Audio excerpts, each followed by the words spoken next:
People will be offended by the things that you choose to do to take care of yourself when it triggers them.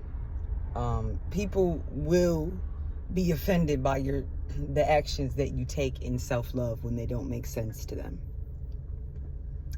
I don't drink. I haven't drank in over 5 years.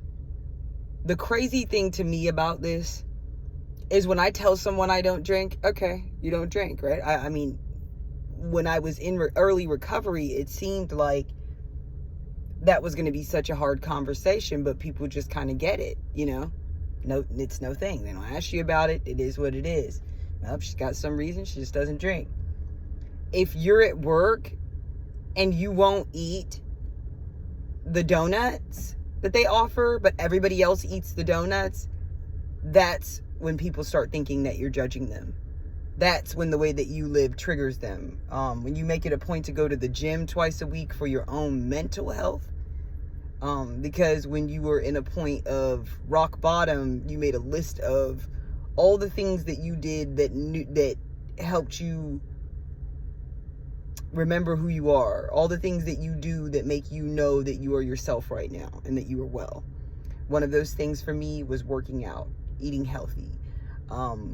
If I find myself craving a McFlurry and dipping the fries in it, that's not really an option for me the way it is for other people, because long before I ever drank or really started to look into some of the self-destructive habits that I have, I used to binge eat. I used to order 2 meals at KFC.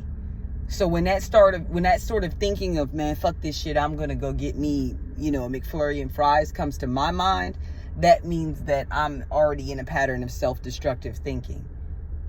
That means that I'm this much closer to drinking. I don't feel the urge to drink anymore. But that's kind of what that represents to me. And then as you get older and experience more as a sober person, or as a person that's sober from alcohol, you start to realize that it's actually what's underneath that's the problem, rage that can put you into cycles of shame in the same way that drinking excessively did, bouts of depression. If I get up and eat a fucking donut, I'm that much closer to depression, but you don't care about that. Because you're only looking at the fact that I'm judging you and I'm counting your calories, not by any means. Okay? You have to do what you have to do for yourself. And if it offends someone else, you're just going to have to trust God to give them what they need to do the inner work. I don't have time to do that for the both of us. I have violent ADHD.